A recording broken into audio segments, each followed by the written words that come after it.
Good day, everyone. Welcome to the October Pacific Northwest Drought Early Warning System Drought and Climate Outlook webinar. My name is Holly Prendeville, and I'm the coordinator for the USDA Northwest Climate Hub. This bi-monthly webinar series hosted by NIDIS and the Northwest Climate Hub and OCRI. It is designed to provide partners and other interested parties in the Pacific Northwest with timely drought and climate information. Each webinar will be tailored to reflect recent, current, and forecasted conditions and climatic events, but it will also include discussions of observed impacts and other relevant updates across the region. Webinars and recordings and other supporting materials will be posted on drought.gov later this week. Note, after today's webinar, you'll have an opportunity to provide feedback that will help us improve this webinar series. So please take a moment and let us know what you think. Next slide, please. Today's speakers include a climate recap and current conditions from Joe Baumgard-Zagrodnik from Washington State University, then seasonal conditions and climate outlook from David DeWitt with NOAA National Weather Service Climate Prediction Center. Then we'll hear from Katherine Hegovich with the University of California, Merced about the Climate Toolbox Historical Drought Stripes tool. And finally, Johnny Armstrong from Oregon State University will tell us about the importance of warm water habitat to the growth regime of coldwater fishes. Next slide, please. The USDA Northwest Climate Hub develops and delivers science-based, region-specific technologies and practical information that will assist agricultural and natural resource managers with climate-informed decision-making in Idaho, Washington, Oregon, and Alaska. Next slide. OCRI, or the Oregon Climate Change Research Institute, is a network of dozens of researchers at Oregon's public universities that work closely with other public and private entities. OCRI is housed at Oregon State University, and OCRI advances understanding of regional climate impacts and adaptation, as well as cultivates climate-informed communities. Next slide. NIDIS, or the National Integrated Drought Information System, was established in 2006 by public law with the mission to improve the nation's capacity to proactively manage drought-related risks by providing those affected with the best available information and resources to assess the potential for drought and to better prepare for, mitigate, and respond to the effects of drought. NIDIS is building the foundation of a national drought early warning system through the development of regional DEWS, where networks of partners and stakeholders share information and actions that help communities cope with drought. While the ultimate goal is a national early warning system, we recognize that impacts and early warning information differ across the region. Each DEWS has many of the same base ingredients, but ultimately reflect the flavor of the needs of their region. The PNW DEWS was officially launched in February 2016, and the strategic plan and information on current activities is available on drought.gov. Next slide. To facilitate our early warning system, more precipitation observations are needed. We encourage you to join CoCoRaHS, the Community Collaborative Rain, Hail, Snow Network. This is a unique nonprofit community-based network of volunteers of all ages and backgrounds working together to measure and map precipitation, rain, hail, and snow, as well as condition reporting. Observations by CoCoRaHS observers of precipitation events and the lack of precipitation are important events to capture, improve our understanding of weather. The figure on the right is showing you the last 24 hours as noted by CoCoRaHS observers in the Western US. To become a volunteer, you can learn more about CoCoRaHS by visiting cocorahs.org or contact your state coordinator. The names and emails will be added to the chat box here in a moment. Next slide. Mark your calendars for the annual water year meetings. Oregon and Washington will have a joint water year meeting that will recap the 2021 water year and give an outlook for the 2022 water year. This will be on the 16th and 17th of November, going from 9 a.m. to 12:30 p.m. Pacific Standard Time each day. The annual Idaho Waterfall Supply Outlook meeting will be on the 19th of November from 9 a.m. to 1:30 p.m. Mountain Standard Time. And to help both of these out, or all three of these states out, please fill out the 2020 Annual Water Year Impact Survey. It's now currently available. A link will be added to the chat box. Survey results will be provided at the Water Year meeting, as well as go towards the development of the annual Pacific Northwest Water Year Impacts Report. Next slide. An update from the USDA, it has a request for public input on a new initiative for climate smart agriculture and forestry practices initiative. Comments are encouraged from a variety of folks, including farmers, farm organizations, environmental organizations, agricultural businesses, technologies, renewable energy organizations, tribal organizations and governments, and so on. It would really be great to have more voices represented from the Pacific Northwest in this call for public input.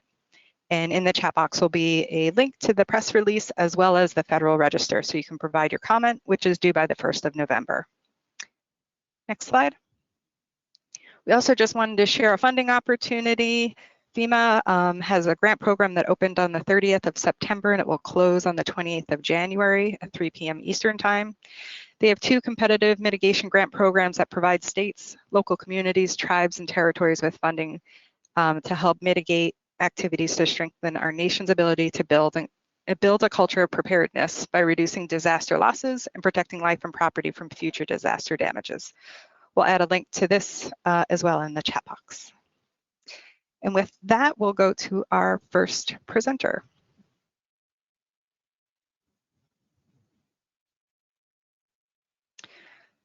So Joe Baumgard-Zagrodnik will give us our recap of the climate.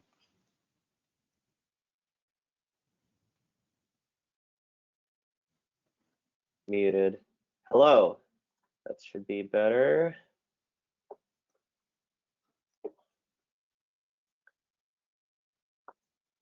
Can you all see the slides? I do not, Joe. I just see a blank. Yeah, that's weird. Okay. Let me try again. That is weird. It just worked. I know, this is life. I'm gonna unpresent and then try to present. It's not, what's weird is it's not asking me which, oh, wait, that was better. Let me give it to you one more time and start all over and see if that works. Show.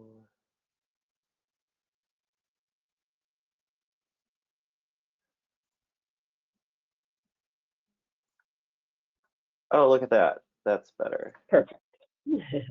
I did absolutely nothing different, and it works. Okay, well, thank you everyone for being here. And my name's Joe Baumgard-Zagrodnik. I'm a researcher at Washington State University, affiliated with the AgWeatherNet there. And I'll be talking to you today about the regional climate conditions in the Pacific Northwest, which of course I have to start with an image of the bomb cyclone from the weekend, since this was such a phenomenal storm that brought significant impacts to the region, but most of the rain, I think, ended up in California and not as much in our neck of the woods. So first, looking at just the last 30 days, the temperature anomalies we're finally seeing one of the first extended cooler than normal periods, especially in Western Washington and Oregon. Average temperatures in the last month have been generally around 2 degrees Fahrenheit below normal, but in interior portions of the Pacific Northwest, temperatures have generally been near normal. At least we don't have a lot of oranges and reds in our region, as we saw for most of the summer. In terms of precipitation, it's been, again, a bit of a mixed bag, but potentially a little bit better than it has been.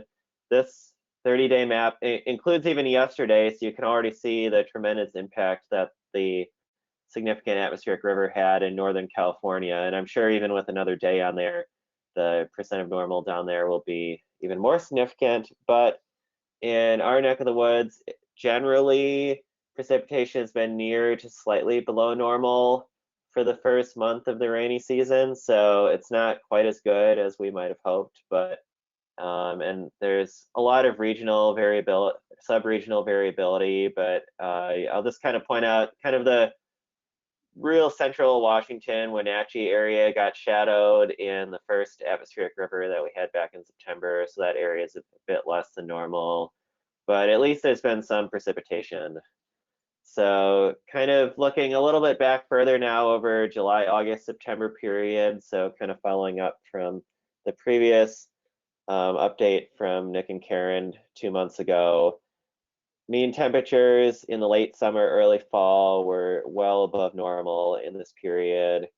Not generally not quite record warmest, but again, still, and this doesn't even include the heat dome. So this is just the rest of the summer and early fall. The temperatures, for the most part, were still quite warm. So there, it may have felt like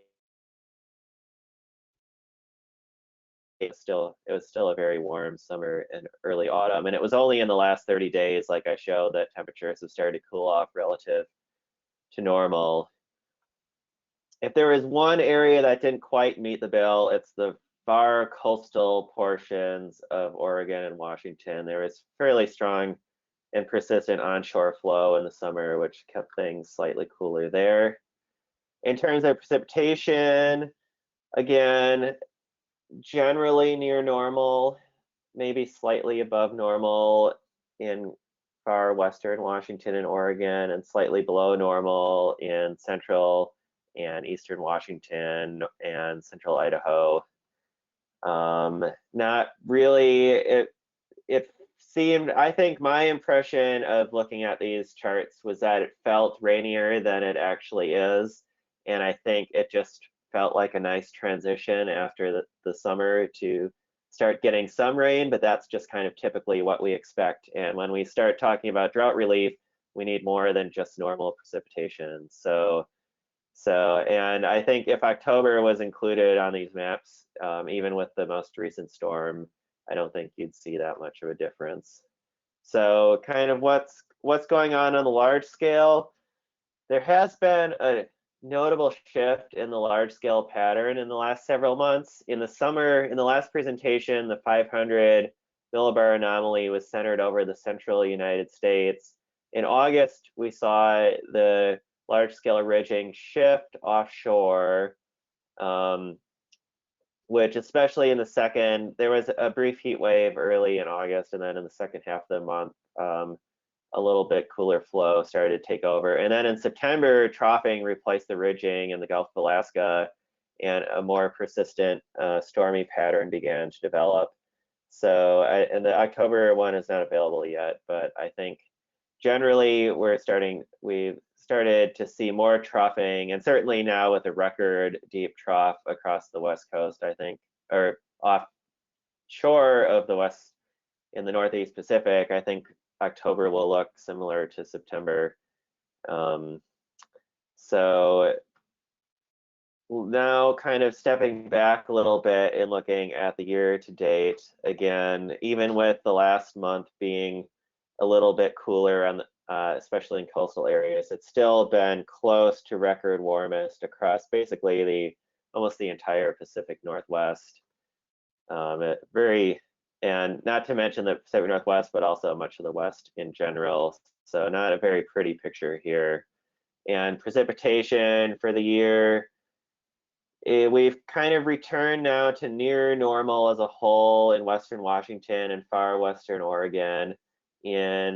On the lee side of the Cascades, it's remained much below average. And the conditions this year were especially bad in southeastern Washington, where a couple counties are showing up as record driest, one in Idaho as well. So we're still very far behind for the year.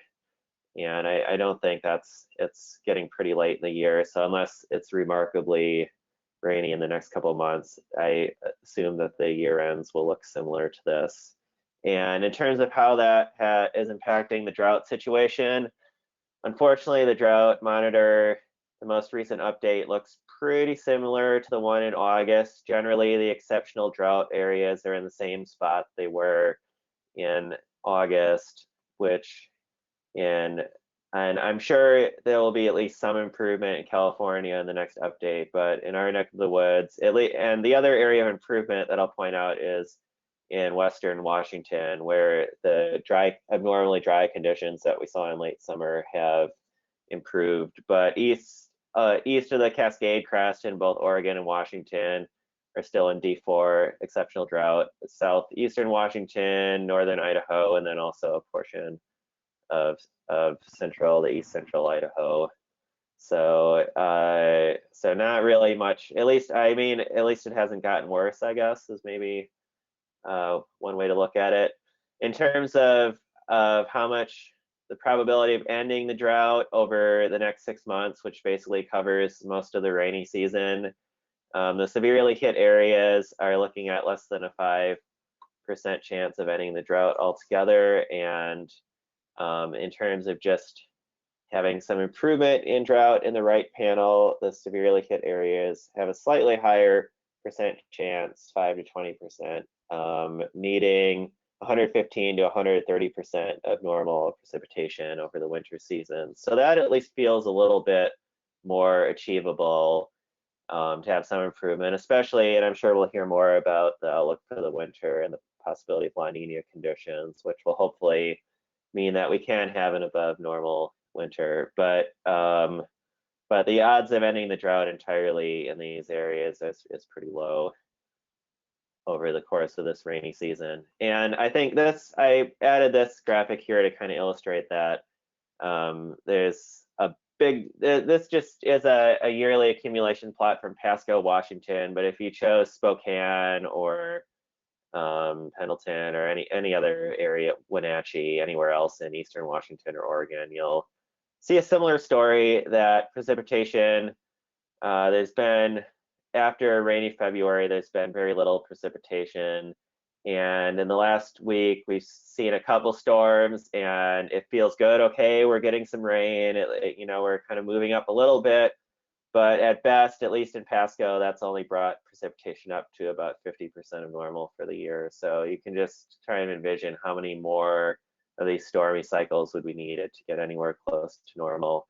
And locally, I think Yakima is a little bit better off, but generally it's not good, and we can only hope for many more months of rain.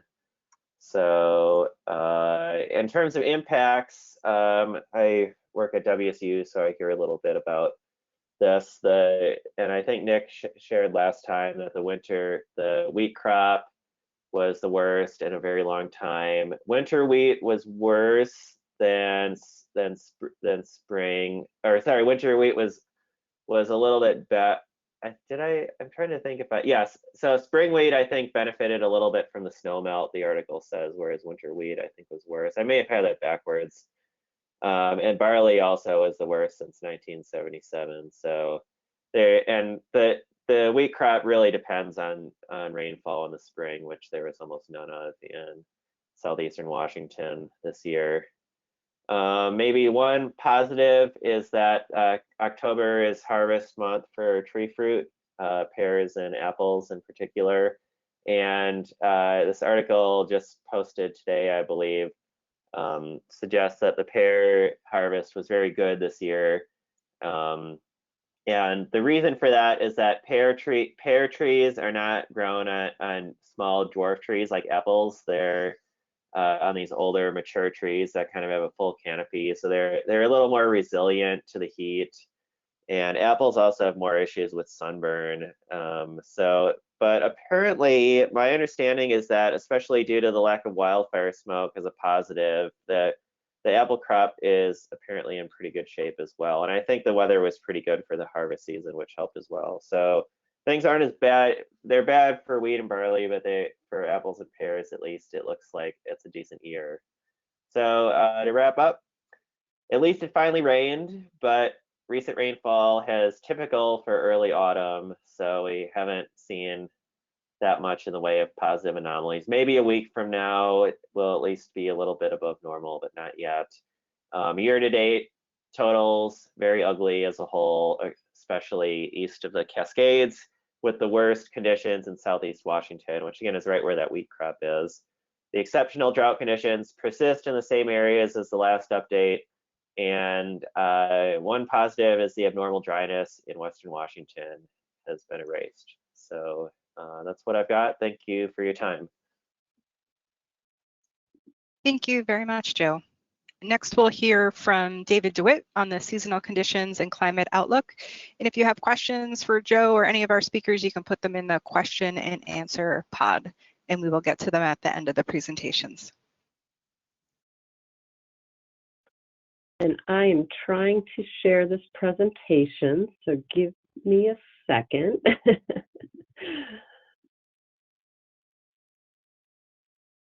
The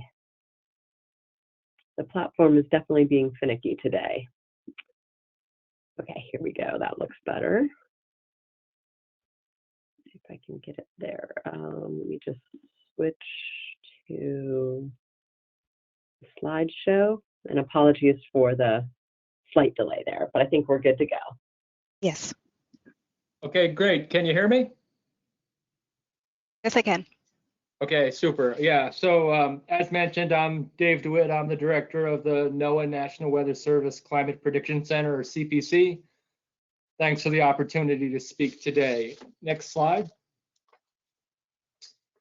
So briefly, I'm going to cover the major climate forcings for the upcoming fall and winter and the associated outlooks for drought, temperature, and precipitation from the National Weather Service Climate Prediction Center.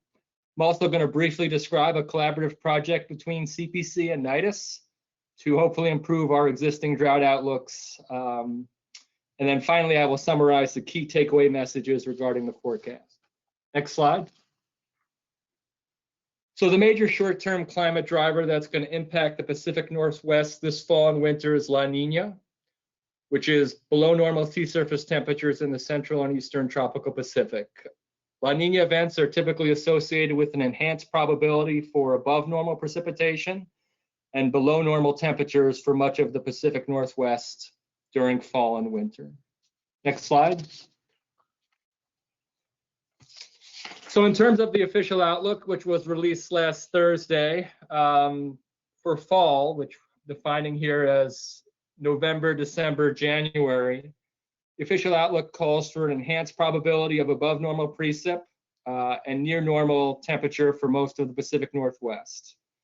So this scenario would favor, at least partial amelioration of the drought this fall. Next slide. So the Climate Prediction Center official outlooks for this winter are calling for an enhanced probability of above normal precipitation and below normal temperature for most of the Pacific Northwest for the winter. Here's the DJF or December, January, February season. And again, this scenario would tend to favor at least some amelioration of the drought that you're currently experiencing. Next slide. So to round out the winter forecast, very similar to December, January, and February, most of your region has an enhanced probability of below normal temperature and above normal precipitation, which would again favor amelioration, at least partial amelioration of the drought in your region. Next slide. So the seasonal drought outlook underscores the point that we expect the drought to be at least partially ameliorated for the Pacific Northwest this fall and winter. And it's going to be due both to the fact that we're anticipating, because of the La Niña conditions, enhanced precipitation, as well as suppressed evaporation. The suppressed evaporation is due to the fact that we're expecting the below normal temperatures. Next slide. So, and I know that California just got hit with most of the rain from the large atmospheric river, the very intense atmospheric river, which is great in terms of the drought conditions in California, perhaps not as good for folks further north. But in terms of what we're anticipating 2 weeks from now, this is for the first week of November, we're forecasting for above normal temperature for most of your region and slight probability of below normal precipitation. So early November is not looking like it's going to be very beneficial in terms of improving the drought conditions. Next slide. So the final topic I wanted to cover briefly is a very exciting collaboration between NIDIS and CPC that will lead to an objective probabilistic drought outlook.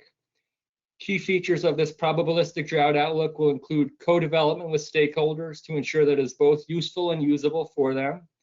It's going to provide long, consistent sets of historical predictions that will allow the establishment of skill and confidence levels to inform stakeholder decisions. Of course, we always have to caveat that by precipitation prediction skill on these timescales is limited, state of the science. NOAA is, along with other agencies, is trying to pursue a very large scale program called the Precipitation Prediction Grand Challenge to hopefully improve precipitation, especially for places like the Western United States in winter. Next slide. So in terms of the key takeaway message, just given the strong likelihood of the La Nina conditions persisting throughout the fall and winter, we predict that there will be significant drought amelioration for the Pacific Northwest, which will also be accompanied by below normal temperatures. I also want to reemphasize again that CPC and NIDIS are collaborating to produce probabilistic drought outlooks that will co-develop with stakeholders, perhaps including some of the folks on the phone. Thanks a lot for your time. Happy to take any questions when that opportunity comes. Thank you very much. If you have questions for David, you can put them in the chat pod and we can get to them. Next, we'll hear from Catherine Hegovich about the Climate Toolbox Historical Drought Stripes tool. We can see your presentation, Catherine. Thanks so much. Cool. Yes, so my name is Catherine Hegovich, and I'm a project scientist at the University of California, Merced, where I was formerly at the University of Idaho, and I'm still based in the Pacific Northwest and still have a great interest in this region. And today I'll be talking about a new web tool in the Climate Toolbox called the Drought Stripes tool, which is useful in looking at past droughts for a location. And this tool can be found at climatetoolbox.org and is shown on the right side of the screen here. It was created with funding support from SERC, the former Northwest NOAA RESA, and also NIDIS. Okay, let's see. Yep. And a motivation for this tool is the climate stripes or warming stripes by Edward Hawkins, which were at this point we're probably all very familiar with, which shows how the average temperature has been changing for a location from 1950 to present, with a series of colored lines for each year, where blues are the cooler years and reds are the warmer years with respect to a reference period. So similarly, the drought stripes, which are shown here, are also location specific and are a series of colored lines for each year, showing which years are drier or wetter than normal, with reds being the drier years and blues being the wetter years. So here's what goes on into our drought stripes. First, we start with a location. In the contiguous USA, we have data that is on 4-kilometer grid cells, and so we're extracting data from that. And we'll just take Portland, Oregon as an example. And next, since there are many different types of drought, depending on the nature of the deficit in water, we need to choose a definition for drought. And the easiest to understand here for this presentation is to choose precipitation, representing a meteorological drought. And for these stripes, we're using daily precipitation data from the GridMet observational data set from 1979 up until yesterday. And then since for precipitation, we can look at precipitation totals from weeks up to years, we need to decide on a time scale for adding up the precipitation. This will give us information on short versus long-term drought. And here we'll just choose 6 months, so that we're calculating 6-month precipitation totals, which is still looking at relatively short-term droughts. Also, to create these drought stripes, we'll need a way to calculate deviations from average, where here the average is the whites, and these are deviations. So we choose to use the Standardized Precipitation Index, or SPI, which is a way to look at deviations from average, but it's standardized or normalized with Yep, and so with a time scale of 6 months, this is also called a 6-month SPI. And SPI is like a z-score in that it is in units of standard deviations from the mean. The sign of SPI tells us if the 6-month precipitations are above or below normal. And the magnitude of SPI gives us the size of the deficit or the size of the surplus in current precipitation totals from average. And then finally, for the drought stripes here, we choose the colors of the stripes, and we're actually choosing them to be consistent with the very well-known US Drought Monitor. And specifically, we use the same categories as the US Drought Monitor to map the standardized indices, the z-scores here. 2 colors and drought categories. So drought categories, SPI less than -2 or less than 2 standard deviations from the mean is an exceptional drought and is in D4, the drought category. And we're using the drought categories from the US Drought Monitor, and we're also extending those categories symmetrically so that we can represent the wet side of precipitation as well. And so these are our mappings for the SPI values to both drought categories and colors for the drought stripes. And in the tool, we actually have several options for drought metrics and timescales other than just the 6-month precipitation.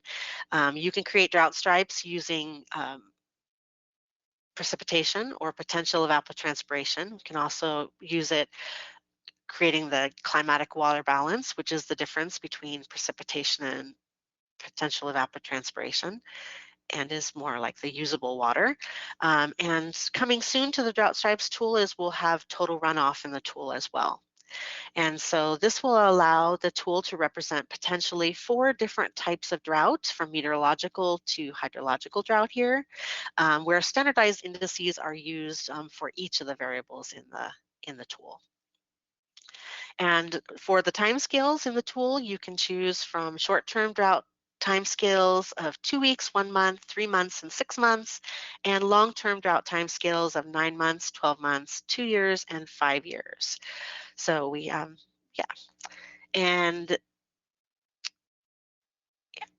And then in the tool, you can generate a single, there's 3 things that you can generate. You can generate a single stripe for a single time scale. So here is just 6-month SPI, or you can stack the stripes on top of each other with increasing time scales. So we have individual drought stripes here, and then we're stacking, we're looking at the time scales representing past 1 month precipitation or 3 months precipitation up to 2 years here. And then you can also look at generate a bar chart as a time slice just down the center of the stripes, a time slice to see how the current conditions or the conditions on a specific date decompose into the different time scales. And these visuals can be used to understand a location's drought intensity, duration, and frequency. So as an example of looking at drought intensity, we can look at a single drought stripe of 1-year precipitation totals through SPI for Leavenworth, Washington from 1980 to 2021. And we see here that in 2001, there was an exceptional drought, exceptional meteorological drought here, in this dark red, and it was seen in low precipitations from October to March, which caused a whole host of impacts from low stream flows to diminished hydropower and fish kills. And then right after that, it was followed by a moderately wet period where there was a lot of flooding in this time period. And there was a lot of severe damage from the flooding along the rivers from that time period. So this was just an interesting case of drought followed directly by flooding in a single year where both had big impacts. As an example of looking at drought duration, we can ask how long big droughts have lasted in Spokane, Washington. We can stack the drought stripes of SPI for Spokane, similarly from 1980 to 2021, with increasing timescales, where for SPI, these timescales represent precipitation totals for the last half month, for the last 1 month, up to the last year. And in the visual, we can easily see the cycles of drought and wet periods through those forward slanted lines of the same red or blue color. So for example, here you can see these blue wet periods, very strong wet periods, and also these red periods, drought periods in the red lines. And you can see here for looking at drought duration that in 2007, there was an extreme drought seen by this bright red forward advancing line here, and it advanced up until the 2-year time scale, but there is not a red here up here in the 5-year time scale. So their duration is somewhere between 2 and 5 years, and depending on the drought you're looking at, this is a way to look at the drought duration. If we had more timescales between 2 and 5, we would be, of course, be able to get better resolution on this. But that's a way to look at drought duration. And then as an example of looking at drought frequency, we can use those same drought stripes for SPI for Spokane to instead ask how often big droughts have really been happening in Spokane, Washington. This is something that the drought stripes are good for looking at because a region might be in drought, but you might not have a recollection of the history of a location to know like how often this really has happened and for a drought to be that extreme. So here, we don't have a lot of data. We only have from 1980 to 2021, so we can't say a lot about drought frequency. However, we could identify some extreme droughts over the years with these red lines and tally how many there are per decade. And so here I've just eyeballed real quickly the big droughts that are extreme to exceptional. And in the time period from 1980 to 2000, I identified like 4 of them. And then from 2000 to 2021, I identified like 11 of them. And so from this, we might just generally say that extreme drought years look to be doubling in frequency. But this is just an example of the kind of thing that you can do with this tool. So here again, we see the interface for the Drought Stripes tool showing you where you can set the location, showing you where you can set the drought metrics, where you can click on and off the different timescales to add them to the drought stripes and to stack them. You can also zoom in by changing the year range. And then in this section here, you can look at a time slice of the drought stripes by setting the date that you want to look at and seeing how the drought or wet periods are for that location at that time in the different time scales. So that's it for my presentation. In summary, I just want to say the Drought Stripes tool helps depict past wet and dry locations for a location as a time series of colors. It can be customized for a location, for a type of drought, and for short or long-term drought timescales. And it uses the same thresholds and colors as the U.S. Drought Monitor. And it can be used to explore the past drought intensity, duration, and frequency of a location. And you can find it at climatetoolbox.org. Thank you. Thank you very much, Catherine. Any questions for Catherine, please put them into the chat box. Next, we'll hear from Johnny Armstrong at Oregon State University, who will talk about the importance of water habitat to the growth regime of cold water fishes.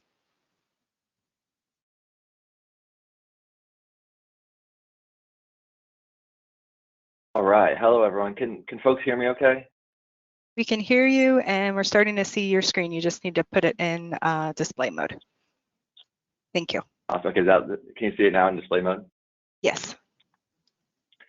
Okay, awesome. Well, thank you so much for having me. And as Britt kindly reminded me that the audience today is concerned with drought. And so I've changed my talk a bit. So I hope folks will still go out and read the paper that we just published on the importance of warm water for cold water fish. Everyone loves reading scientific papers, but today I'm going to be talking about a different paper actually, which is evaluating fish rescue as a drought adaptation tool. And this is work funded by the Northwest Climate Adaptation Science Center that's in collaboration with my partners Kale and Thomas at WDFW, and this was a master's thesis for Brittany Beebe. All right, so what is fish rescue? And for the most part, fish rescue is nothing new. It's nothing provocative. In fact, it's one of the most ubiquitous tools in fisheries management. And it's something that we do when drawdown of water is anticipated to strand fish. So here's an example from New Zealand in the irrigation canal. There's this awesome eel. I know nothing about this species, but they're catching these eels and taking them somewhere else so they don't get dewatered. And in fact, it's so ubiquitous that if you look at the ODOT website or the City of Portland website, you'll find references to this sort of fish rescue. So while catching fish and moving them is just part of normal operations for working around water, there is something that is more provocative and that is far more novel, yet is really potentially an emerging technique in climate adaptation. And that is using fish rescue to protect fish from seasonal drying that's associated with climate change and or overallocation of water. So these are some photos of what stream drying looks like on the ground, and then a nice diagram from Jason Juan and Stephanie Carlson's recent paper.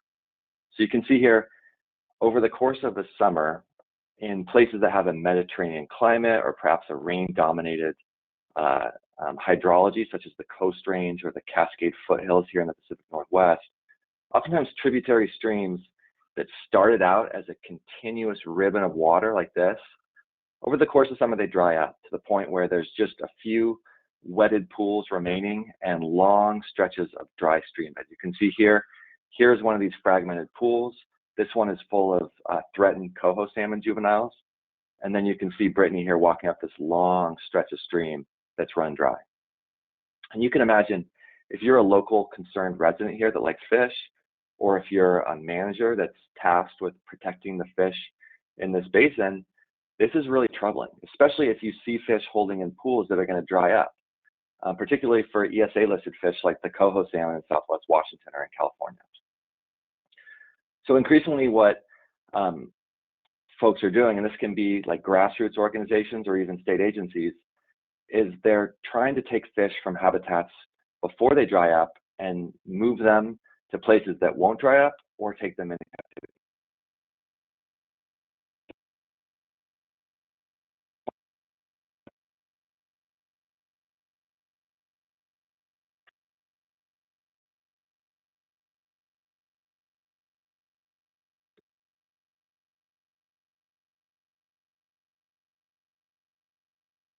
Johnny, we may have lost your audio. I'm not hearing you anymore. Okay, one sec. Oh, hear you now. Okay, you can hear me. I don't know what's going on, but how long did you lose me for? The transition to this slide. Okay, sweet. Yeah, hopefully whatever that was won't emerge again. So the transition is just saying that it's usually it's oftentimes grassroots, local citizens or maybe nonprofits, but sometimes also state agencies that are doing fish rescue.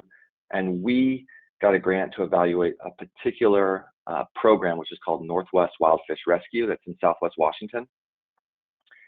And this is a program that's designed to reduce mortality in these threatened juvenile coho salmon. And this is in, I forget if I mentioned it, but it's in the East Fork Lewis Basin. So that's a tributary of the Lower Columbia.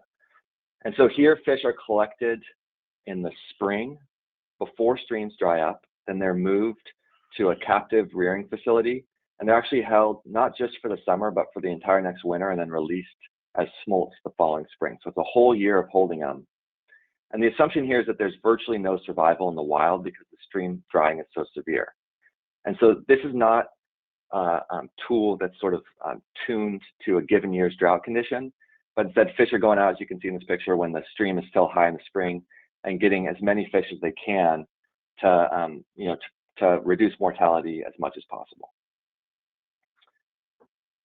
And this program targets primarily coho salmon, and they capture about 15 to 30,000 fish a year. The average is about low 20s. So how did we evaluate? So our goal was to evaluate the costs and benefits of programs like this, or programs in general, and to think about how they would combine to affect population dynamics. And so here I'm showing, we took a life cycle modeling approach, which is really common in salmon conservation. There's whole teams that work on this at NOAA, and it's also been used really successfully in other taxa like sea turtles. So here's the coho salmon life cycle, proceeding from spawners. They drop their eggs off, they turn into fry and par and go out to the ocean. And so what we did is we took empirical values for survival for from the literature and relationships between survival and density and things like that. And we parameterized this life cycle model to represent streams in Southwest Washington with coho salmon. And then we manipulated freshwater survival and captivity to represent rescue increasing survival. But then we also accounted for potential decreases in survival when captive fish are released back into the wild. And we have a paper that came out in Northwest Journal of Fisheries Management. It was a featured paper, so they gave us a Tesla. That was pretty cool. They didn't really do that. And then we also have, Brittany did a really wonderful job creating this R Shiny app that is hosted by WDFW, where you can actually go in and tweak the model to represent different scenarios and see what would happen. So I talked about this tug of war, and this really, how fish rescue affects population dynamics comes down to this tug of war, and it's between the beneficial effects on survival of captivity and then the cost of subsequent release of captive fish that might have lower survival in the wild. And my wife and I trade off doing the dishes, and when she does the dishes, she watches Smolt Game. And I don't know what this show is about, but I saw this crazy scene, so I thought I'd include this tug of war. It looks kind of terrifying. Or Squid Game, I call it Smolt Game. So what's going on here is you have that increased freshwater survival of captivity pulling one way, decreased survival pulling the other. And it all comes down to who's winning that game, right? And if you look to the literature at the values of survival, you'll see that it's not a fair game, right? We know what's going to happen once we look at the literature. That's because survival in the wild is low, and survival in captivity is really high. So anytime you do captive rearing, you have a dramatic effect on survival when you captively rear juvenile fish. So here we're seeing a 4 to 10-fold increase in captivity of juvenile survival, whereas the cost on marine survival, if you look at published studies on how captive rearing affects marine survival, there is a significant effect, but it's in the ballpark of like 50%. So then when we run our model and we look at how fish rescue, it would likely affect coho salmon population dynamics where it is applied in Southwest Washington, we see there's this huge effect. So I'm going to walk you through this graph. So this is drought severity on the x-axis, and this is coho salmon abundance after the simulation on the y-axis. And so this is mild drought on the left, going to severe drought. And then the different point symbols represent different rescue levels. So here is for a given level of drought, here's no rescue, and here's intensive rescue that represents the levels currently practiced by Northwest Fish Rescue. Okay, so there's a huge effect of rescue. And in fact, it's kind of interesting because rescue has a positive effect that's actually larger than the negative effect of drought, right? So if we look at drought increasing from left to right in any scenario of rescue, the effect of drought is smaller than the effect of current levels of rescue. And what this reflects is that rescue is essentially a hatchery rearing program, and we know that hatcheries can greatly increase production in the absence of quality freshwater habitat. So it's essentially acting as a fry to smolt hatchery program.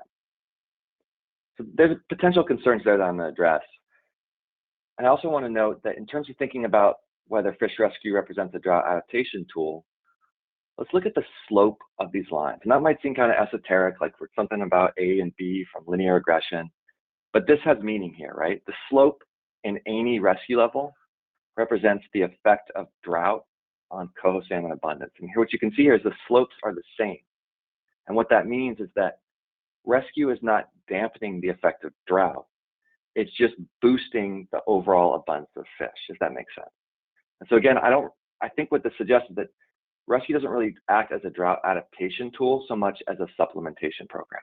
You might ask, well, why isn't it dampening the slopes of these lines so that drought doesn't have a strong effect on fish? And that's because in the wild, fish are experiencing the same conditions, right? This is not like putting more water back in the stream where wild fish would have higher survival. Instead, it's creating an alternative life cycle pathway of captivity. And if you're going to have the huge boost in abundance that we see when we implement fish rescue as it's practiced by Northwest Wild Fish Rescue, what we see is that now the dominant life cycle pathway in the population is captive rearing, right?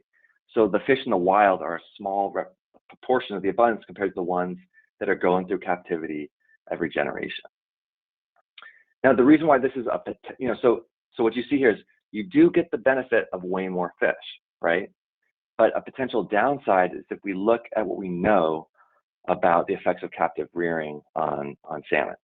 So Mike Blauen's lab did some work that was enabled by a unique situation where they had a fish trap and they could handle every fish and look at genetic pedigrees of fish. And what they found is that just one generation in captivity can seriously decrease the fitness of in this case, steelhead. And looking at a variety of studies in a review, what they found is that when you have consecutive generations in captivity, there's an exponential drop in fitness. So clearly, if you're going to have this huge boost from fish rescue, and that's going to become the dominant life cycle pathway for fish, you're going to have consecutive generations in captivity. So the million-dollar question, which I don't have an answer for today, is does captive rearing, when it's from fry to smolt, but you let the embryos incubate in the wild, does that have the same effect as captive rearing when it's traditionally done when it's from egg to smolt? And I don't know the answer to it, but I do know that some of the detrimental effects of captive rearing are thought to occur because of the simplified concrete environment that fish rear in from that fry to smolt stage. And also folks think it has to do with the ad lib unlimited feeding that fish have. So I think there is reason to be concerned about this, but I'll return to it in the conclusion. So you might think, well, how about if we don't hold fish for a whole year? How about if you just hold them for the summer? Shouldn't that make it a less risky approach? We actually had an interesting result in our model. And we also did some field studies. So through mark recapture estimates of abundance at the beginning and the end of the summer in these drought affected streams, we actually found that, when you do just a before and after mark recapture like that, you have a wide confidence interval. But we estimated that summer survival, even in these fragmented streams, was 10 to 90%. So a huge range of values, but it suggests that it's a non-trivial number of fish that are surviving out in the wild in these fragmented streams. And that's higher than many of the estimates of winter survival in coho salmon. And anyone who works on coho salmon knows that one of the biggest concerns is that floodplain development and loss of large wood has decreased winter survival. And I'm bringing this up because what we found in our life cycle simulation is that if winter is actually the bottleneck for survival, then summer fish rescue can have a negative effect on fish abundance. And that's because what happens is that if the capacity for, say, summer wild fish, these are the redfish, is this many fish, and winter is the true bottleneck. So if this is the true capacity, what you can end up doing is releasing all these rescued fish, they would be the blue ones, they would then compete for this winter habitat with the wild fish, but subsequently have lower marine survival. So in that scenario, you'd actually have a negative effect on population abundance. So it emphasizes that if you are going to do fish rescue, it's critical that you empirically corroborate that summer is actually the limiting season. And I would argue that in most of the basins where drought is an issue, we're also concerned about winter survival. So we should probably try to resolve that. All right, so thank you for your time today. I'm going to leave you with these 3 key points. So fish rescue is a potentially powerful tool to maintain high population abundance of salmon in the face of drought. And it functions as a fry to smolt hatchery when done as it is in the Northwest wild fish rescue. So it could be beneficial in extreme scenarios where we think there's no survival in the wild, or we just can't afford to let a population get any smaller because of concerns over, say, like conservation genetics issues. However, we lack empirical evidence that fry to smolt captive rearing is safe and doesn't have the very well documented effects of egg to smolt rearing. And lastly, I think it's important that we recognize that any type of intervention where we start moving around fish to increase their survival in the face of drought is probably going to inhibit natural selection from favoring drought resilient phenotypes, like fish that might emerge from the gravel and move downstream immediately to perennial habitat. So I think, I'm not saying that in the future we're not going to need to use this technique, but I think we should acknowledge that we're saying that humans can do a better job protecting fish from drought than the fish themselves can do. And I know this is going to sound kind of hippy-dippy, but I think if you look at at the evolutionary history of salmon in the Northwest, where they survived volcanoes, the Missoula floods, glaciation, and past periods of climate change, I think they do sometimes have a better track record than we as humans have for making sure they survive in the future. Okay, so that ends my talk. I will yield control of the PowerPoint again, and thanks again for all the audience that tuned in. Thank you very much. If you have any questions for any of our speakers, please put them in the question and answer pod. Catherine, I just wanted to let you know you've gotten some compliments on your tool. Nice tool, great tool, thank you. And then Johnny, we will connect you with Washington Department of Fish and Wildlife as they conduct seasonal monitoring of U.S. Bureau of Reclamation reservoir streams, as well as collaborate with the Yakima Nation to rescue stranded fish, and they're looking to connect with you to learn more about efforts across the West. If you'd like to, yeah, if you would like to connect with any of our speakers, here are all of their email addresses, so you can reach out to them directly. And if you want to chat with them now, we do have a couple minutes. You can put a question in the question pod, please.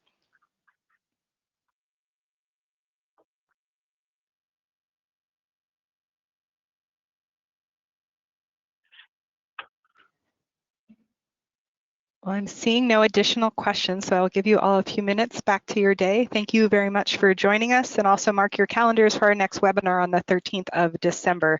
Note it'll be a little bit earlier in the month because of the holidays. We look forward to seeing you all, and I want to thank all of our speakers for presenting today. We appreciate it.